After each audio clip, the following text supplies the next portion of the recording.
You're listening to Shoe In, covering the ins and outs of all things footwear, from sneakers to heels, loafers to slippers, and every type of shoe in between. Brought to you by the FDRA, the Footwear Industries Association focused on retail, trade, politics, and fashion, helping create and enhance conversations on all things footwear. And now your footwear insiders, Matt Priest and Andy Polk.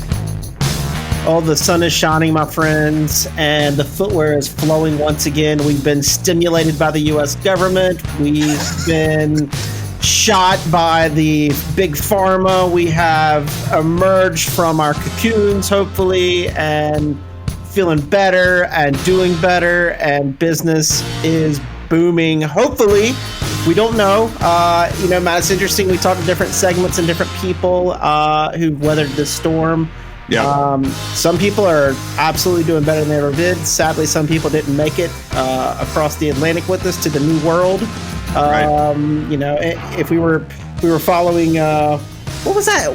Do you remember in like elementary school we were playing that game? What is it? Oregon Trail? Yeah, I was thinking 7-Up, but Oregon Trail worked as well. The Oregon Trail, somebody caught dysentery and passed along the way. So hopefully that happened. But there's some people out there that are doing amazing work, and we've been highlighting them and the new processes and new ideas that they've been implementing to get through this and come through it stronger. And I think today we have a unique perspective of our industry because it's someone who makes in the USA. We don't get this very often. And so I'm super excited to caulk my wagon and go across the side of this Oregon Trail to see this new land that this innovative, dynamic executive has created. Yeah, man. So with that, I don't know how long we can extend the Oregon Trail analogy throughout the entire conversation, but we'll give it a shot, knowing us. But with that, Sara Irvani, who is the head of Okabashi Brands, is on Shoe and Show again. She's been on the program before, so she's got the backbone and the bravery to come on again and be relentlessly questioned about how awesome she is and how she's kicking butt and taking names. So, Sara, thank you for coming on Shoe and Show again. We're super excited to have you, and we welcome you back to the program. Thank you so much for having me, and thank you for taking the Oregon Trail down south to Beaufort. That's right. Down south to Beaufort. So I don't think we asked you this the first time, but I was perusing Okabashi's website, which is a great website, and you really do a great job of honing in on your backstory. And so just as a refresher for our listeners, because we've grown in listenership since the last time you were on, walk folks through what your family backstory is with Okabashi, how you got this gig that you have, and then from there we'll kind of talk about where you guys are now here in 2021. Perfect. So I'll start at the way beginning, but put it in a small nutshell. Basically, footwear manufacturing started in Beaufort in the late 1800s, where leather scraps from saddle manufacturers were being used for footwear.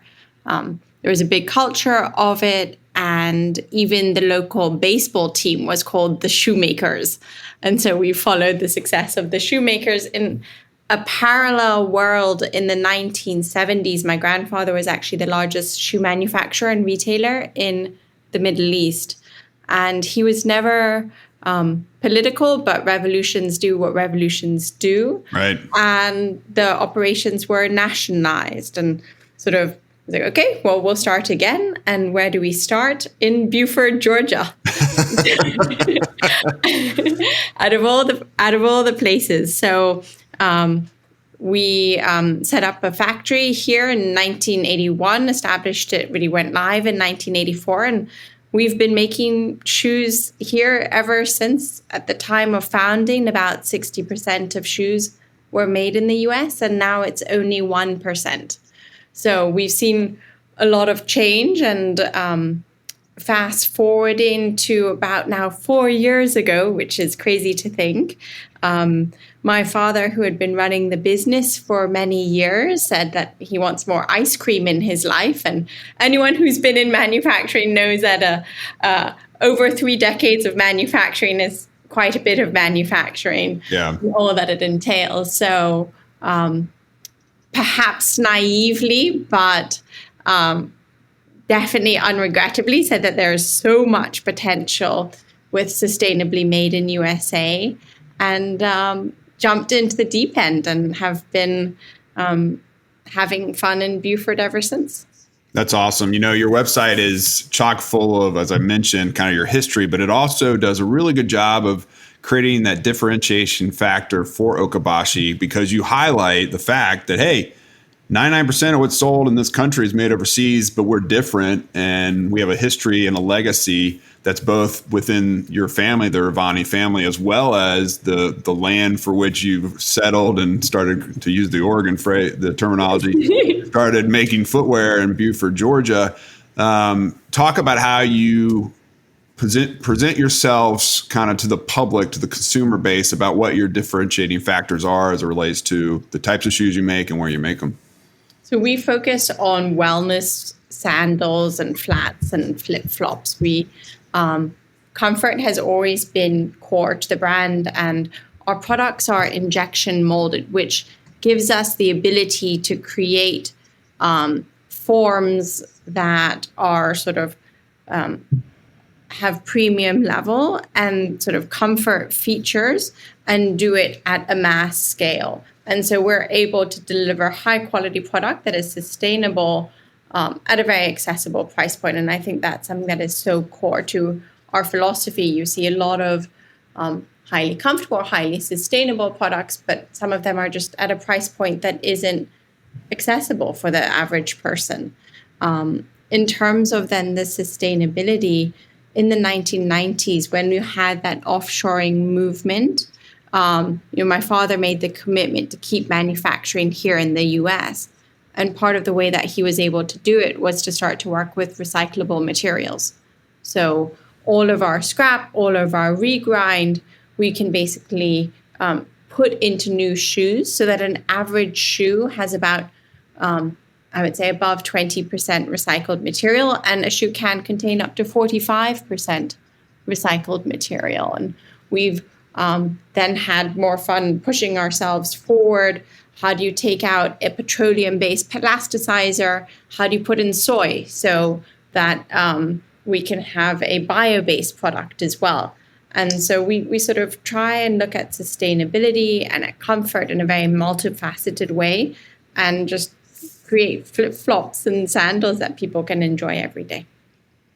I think that's super cool, because I love soy lattes. So soy shoe lattes are the new rave coming in. Maybe we need to start developing oat flip-flops and oat material, given the trends. Hey, let's do it. Almond flip-flops, you can do the whole range. I seriously don't know why retailers don't have like a coffee bar in their stores. And I know, we're re-emerging and reimagining, and people are doing curbside pickups But I mean, I do know more and more people are emerging and wanting to actually go shopping again. But I'd love to see some creative marketing around stuff like that. Well, you joke, but when it comes to that like double vanilla shot in your latte, in terms of having fun with the details, we actually scent our shoes with a very light vanilla scent.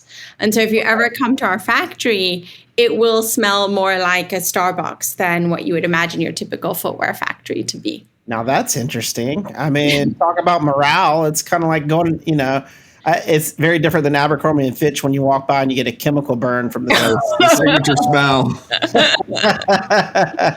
Sara, tell us a little bit about how you guys have been navigating through COVID. Obviously, it's changed everybody's outlooks and minds. I mean, you've displayed how you guys have already been thinking about sustainability and changing out materials in your products and innovating before it ever happened. But has it accelerated what you guys are thinking about, and how has it changed your audience? Has it changed your customer, or has it just reinforced what you've been working on? We've sort of set a vision of championing sustainably made in USA for quite a while, and have been pushing forward to it. I think that the really major difference that does change the landscape is just the appreciation of what that means. I think last summer, every single brand and company jumped on digital in a way that they never had before. And what that meant is that they were interacting with their customers on a new level. And I'm talking about getting involved in the comment section type of detail, which is always a dangerous path to go down, let me tell you. Matt is nodding. But we've never seen this level of appreciation for Made in USA from our consumer, and a communication in terms of understanding that just means creating jobs and protecting people's livelihoods in a way that doesn't necessarily happen with your typical larger company or non-local company. And I also am now, particularly, I would say, in the last 6 months, starting to see an increased appreciation for the Made in USA element from B2B partners as well, when they look at not just, trying to have a product that matches consumer sentiment, but also optimizing their own supply chains as well, and looking at more made-to-order programs and replenishment and sort of beyond the environment. That's interesting because, we've seen how port congestion's been happening and how people have had a problem ramping back up production overseas, getting that product in, all those things that entail, Matt. And obviously, when you're looking at diversification, people sometimes overlook the USA aspect of it, which I think is a very interesting point that we're talking about right now. Definitely. And I think that everything with COVID and now with the port congestion, it is sort of changing the landscape a bit. So I'm curious to see what it will look like in a couple of years.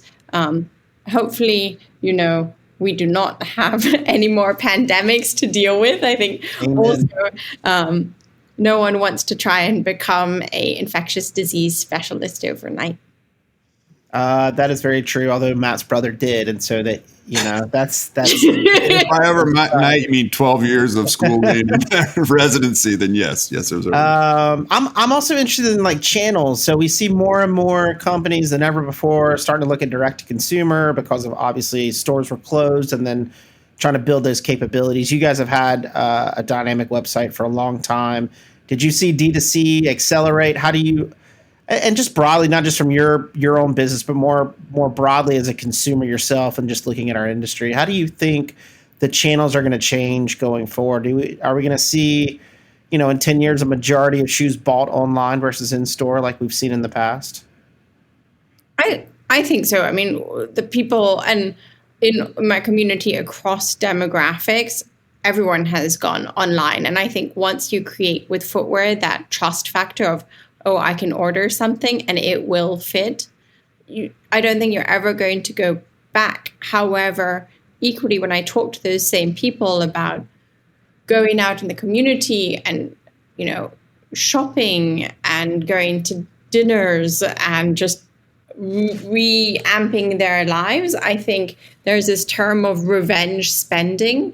And I'm curious to see what revenge shopping will look like from the experience element. We already knew that brick and mortar was going experiential. Those who've invested in their in-store experience are, I think, really going to see the benefit of it. But it will look different. I think that there are going to be more digital aspects to it as well, whether it's sort of more beacon technology. I'm not sure exactly whether it's augmented reality.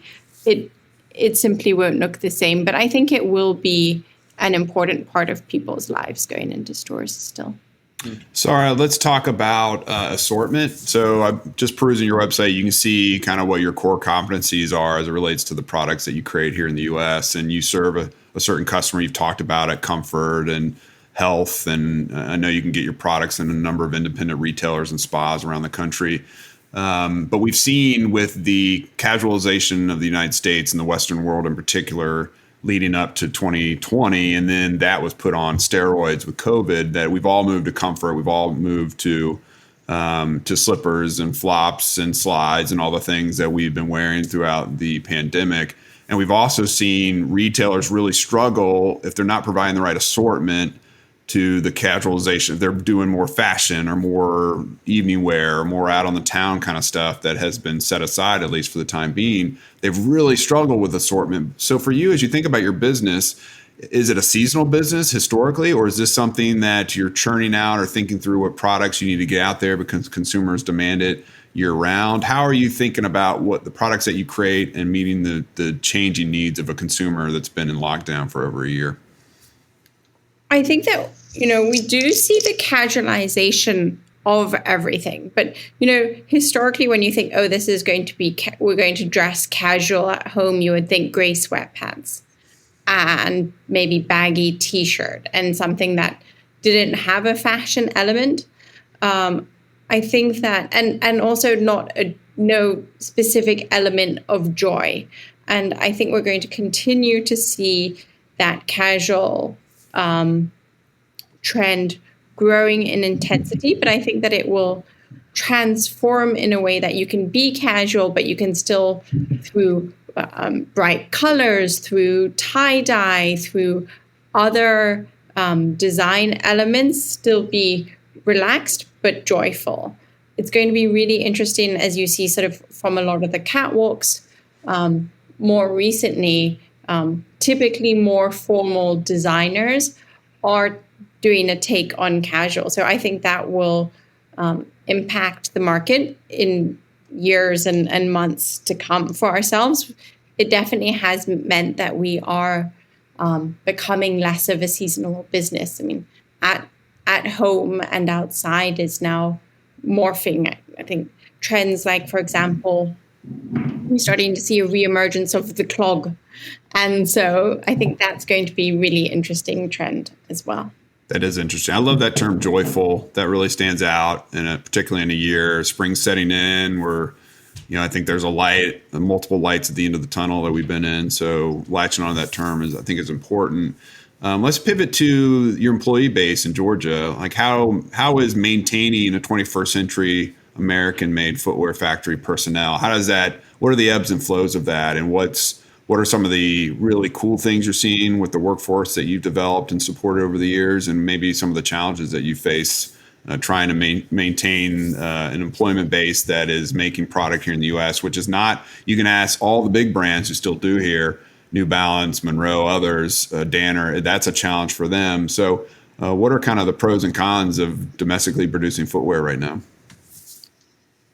We have to home grow our own talent. The likelihood of having someone walk in our door for the first time who has made shoes before is it's extremely, extremely slim. I don't know if we've even ever had that before. So it gives us both the opportunity and challenge to nurture different skill sets. It means that for those who've been with us for a number of years, we sort of create this Okabashi family. I think just as we all had in our personal lives so much volatility and sort of an element of unknown, that's reflected within the labor market, as one says. The labor market sounds very academic and you think of economics and graphs, but it's all just made of individual people who don't know whether their school is going to go digital or not, who have increased costs that they need to deal with. And so a lot of this challenge this year has been for us just really giving a sense of stability and security to the team. I think going forward, we are you're just seeing an increase of prices and costs all across the market. And so I'm really curious to see how inflation in 2021 will develop from that as well.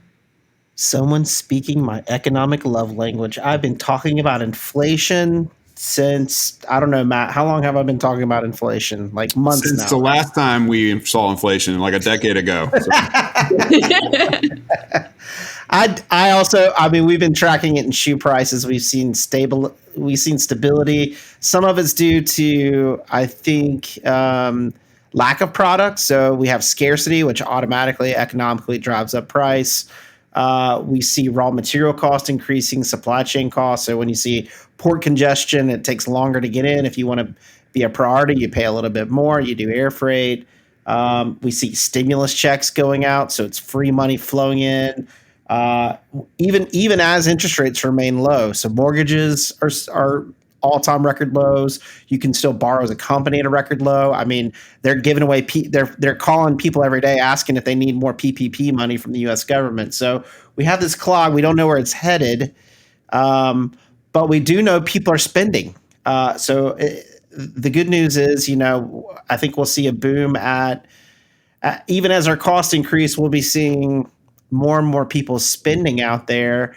Sarah, is that what you're seeing? Is that what you're thinking about in 2021? Obviously, you've got to look at cost increases. You got to look at, can you pass those cost increases along to consumers, even as they kind of expect discounting? How do you see all that playing out, and what's your strategy as you go forward? So many questions. I know. How many do we have? That's how we do the show.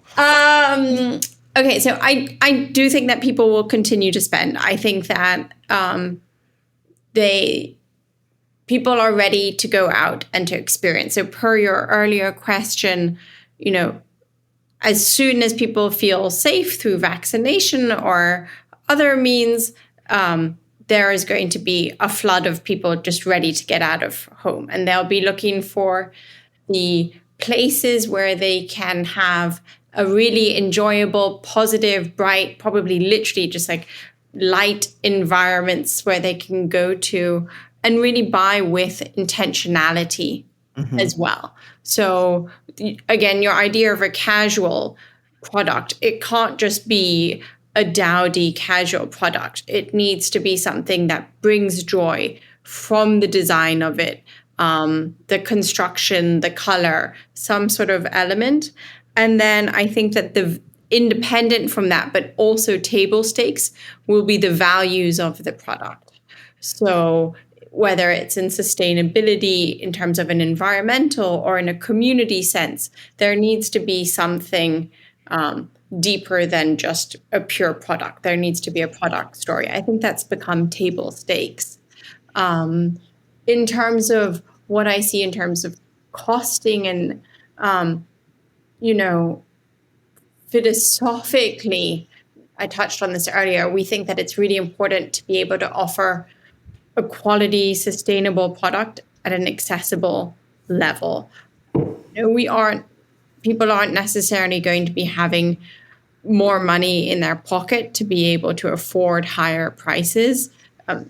The economics, I only took a few classes, but I know that these assumptions of there being perfect equilibrium and a highly efficient market that responds immediately, it's just not the case in reality. So it provides the opportunity and the challenge for us as manufacturers to say, okay, how do we, just as we adapted our operations to COVID to create a safe working environment, how do we, in these changes to whether it would be in a supply chain, whether it be in a cost base, how do we work smarter so that we can improve the quality of life of our partners and our end customers, as well as our own team? Yeah, that makes a lot of sense. Sara, you mentioned, this is the last question before we bring in Jasmine for what you got, what you get, which I know you've been prepping for.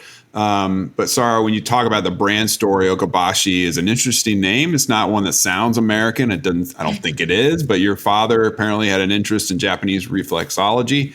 So talk to us about the genesis of the name and what that story, how that builds that brand story since I think you're founding in 1981, how that builds that brand story for you and your customers.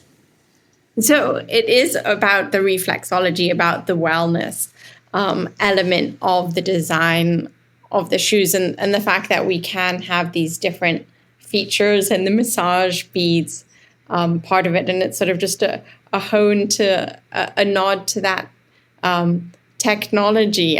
I do appreciate a light irony, considering that this is the name of really one of the remaining U.S. footwear manufacturers.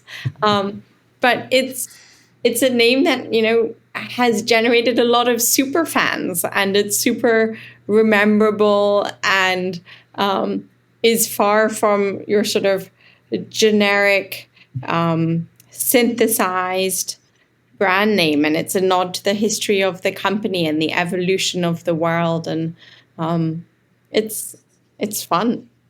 It is fun. I love it. A Middle Eastern family comes to the U.S. decades ago, yanks a Japanese name, and creates footwear in the United States. You just can't. That's why I love our country, because you can't find that story many other places in this world. So, Sara, many congrats to you, your grandfather for his legacy, your father clearly, and now what you are doing on behalf of both your family, but the community there in Beaufort, Georgia. I'm from North Carolina. We had a Beaufort, so I got to steer clear of saying Beaufort, but Beaufort. Not even Beaufort, South Carolina, Beaufort, Georgia, and the community there. So thank you. So with that, I want to bring in Jasmine, who's going to drop on us her world famous "What You Got, What You Getting" segment. So Jasmine, the floor is yours. Yeah, Sara's familiar with this segment, so I'm excited to see what she has and what she's planning to get. I don't even think I have to explain to you the process. So go ahead and share what you got on your feet now and what you're planning to get in the near future. Well, what I've got is the Samantha Ballet flat, which is sort of perforated. It's our new design. Awesome. I'm excited about. And Color. Pardon? What color are you loving? Unfortunately, I'm at the moment wearing a not so black, joyful black color. Okay, I love black. It goes with everything. And what I'm getting is I'm going to get a neon Maddox slide that we've made. So it's sort of like a crossband unisex slide, but in do you have that in hot pink? I think I've seen that. No, we have it in hot pink as well, and that's what that's the one that I love at the moment, but I'm gonna go yellow. Okay, awesome. Yeah, you're what you got, what you're getting is like night and day. You're going from drab to very fashionable and bright. Yeah, I'm ready for sunshine. Yes. But both are company products, so she is an ambassador through and through for Okabashi, which is really, really smart. So. Right. I mean, right now, I'll be honest, I'm not wearing any shoes. I've got socks on, so I'll start with that. But then I got my boater's license last year, so I've been eyeballing some of the flops you have on Okabashi's website because I am dying. I think the boats are set in the water April 1st on the Potomac, so I'm looking forward to getting out there and doing something outside and on the water, and nothing can be, flip-flops is the best way to go when it comes to that activity, so that's what I have my eyes on. Not that you asked, Jasmine, but I just figured I'd offer it up. No. That's standard. We knew it was coming, Matt. We knew it was coming. Of course. The floor is open. I recently did a video with our events assistant, Sabria, and we were talking about some of the shoes that we were getting. So right now I have on a pair of my Target slippers that I have worn out. I mean, they look like someone's dog ate it, and I don't have a dog. And then what we spoke about on